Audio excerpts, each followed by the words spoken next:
April. You like hockey's back, don't you?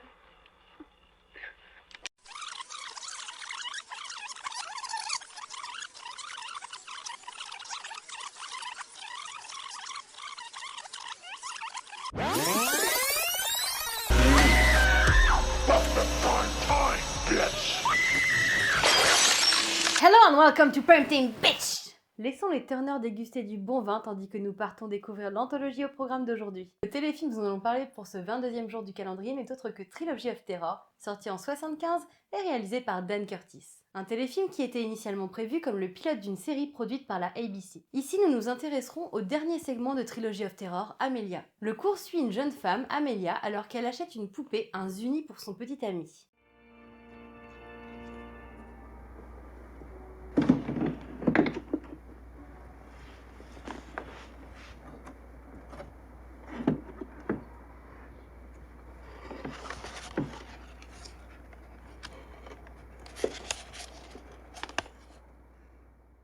Seulement une fois rentrée chez elle, elle fera tomber par mégarde le talisman, une chaîne en or, qui bloquait l'esprit dans la poupée. Et ainsi la poupée tentera par tous les moyens de la tuer. C'est l'envoûtante Karen Black qui incarne Amelia. D'ailleurs, elle joue les rôles principaux dans les 3 segments de Trilogy of Terror. Amelia est une jeune femme timide qui vit sous le joug de sa mère possessive. Une fois l'esprit du Zuni réveillé, il voudra faire couler le sang, et plus précisément celui d'Amelia. Amelia est sans aucun doute le segment le plus fort de la trilogie, et il est même assez jouissif. Il s'agit d'un huis clos qui met en scène Karen Black désespérée, prête à faire griller le Zuni pour sauver sa vie. Elle échouera bien sûr pour finalement devenir le Zuni et nous laissera sur une image terrifiante où elle est accroupie, un couteau dans la main, prête à attaquer sa prochaine victime.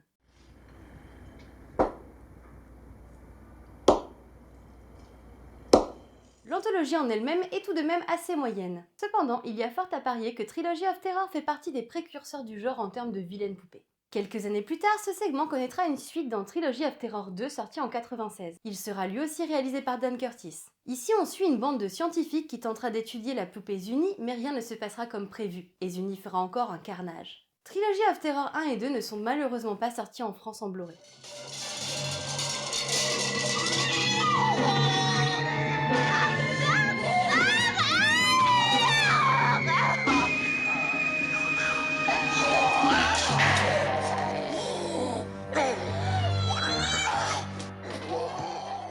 Il est temps à présent de passer à la carte blanche du jour. Aujourd'hui, c'est Amélie, membre du Coven de la sororité, qui nous présentera sa carte blanche. Je vous mets le lien vers son profil sur le site de la sororité en description. Hello and welcome to Prime Time, bitch! J'ai toujours rêvé de dire cette phrase. Merci Mylène pour ton invitation à ton désormais célèbre calendrier de l'Avent.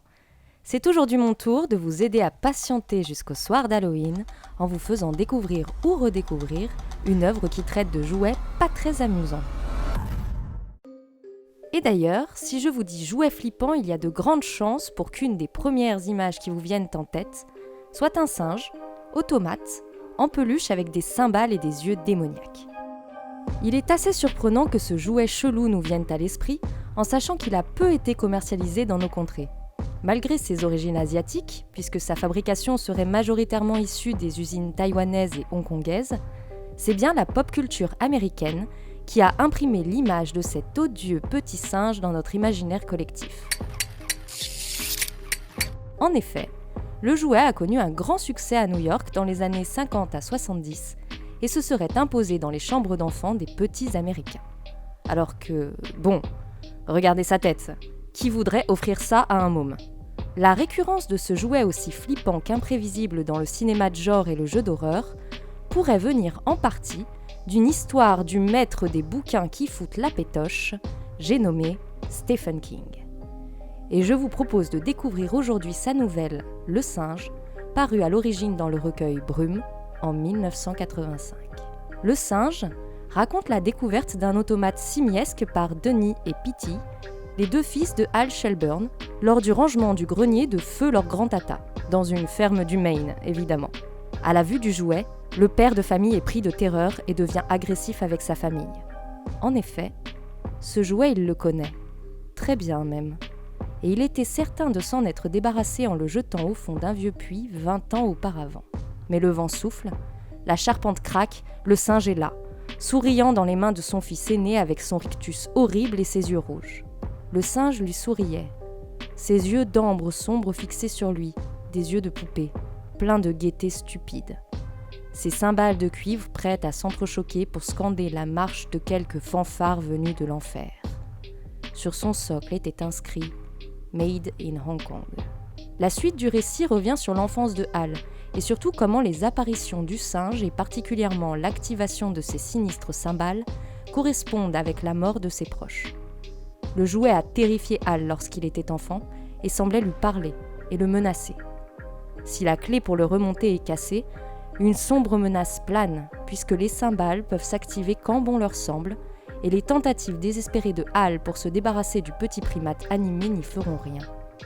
Le jouet n'est soumis ni au temps, ni à l'espace, et peut apparaître ou disparaître à l'envi, ou se faire oublier pendant des années, sagement assis sur une étagère. Le singe est présenté par King comme un artefact ancien, une amulette magique et sacrée, qui aurait des pouvoirs quasi divins. On note d'ailleurs un lien fort entre le petit automate et la nature du Maine, dont les éléments se font la voix. Vent colérique, paysage menaçant, lac déchaîné, le singe est capable de mobiliser les cieux et la terre pour accomplir son funeste dessein.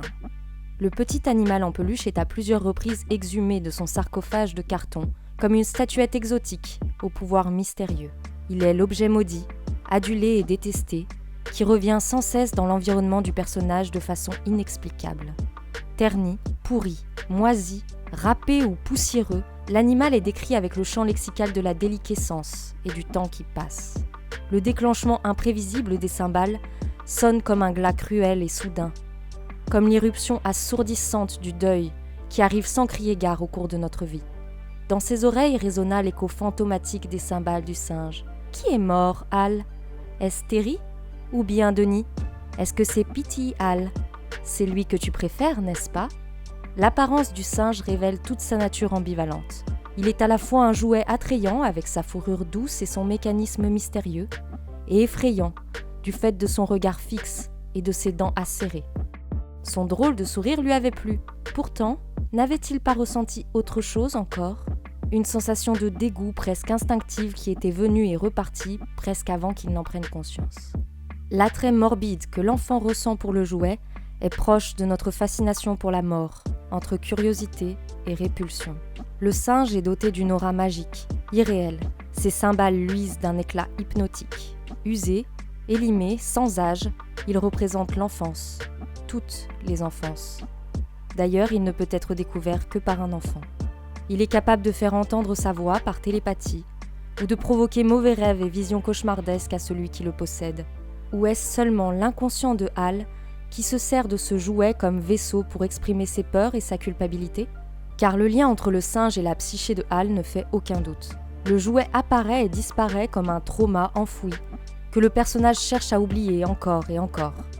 D'ailleurs, la présence du singe dans le cercle familial de Hal exacerbe le conflit avec son fils aîné, et l'on devine même la brutalité de Hal envers son enfant.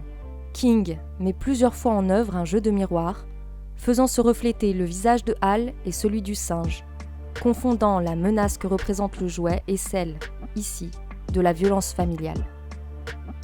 C'était son propre visage qu'il voyait dans l'eau sombre, pas celui du singe.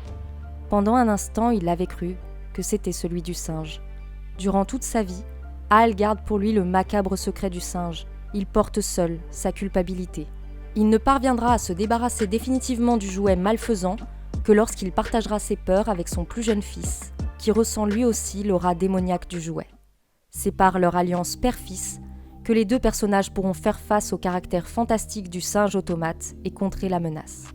Hal parviendra à noyer l'automate dans les profondeurs sombres du lac de son enfance, dans lequel il manque d'ailleurs de se noyer. Sortant des eaux dans la tempête, Hal rejoint enfin son fils sur la rive dans un mouvement de renaissance. C'est le signe que Hal fait une croix sur son passé, accepte les différents deuils auxquels il a dû faire face en endossant pleinement son rôle de père. Hal ne peut se défaire du singe maléfique qu'en acceptant la mort, en acceptant son statut de père, en opérant une transmission.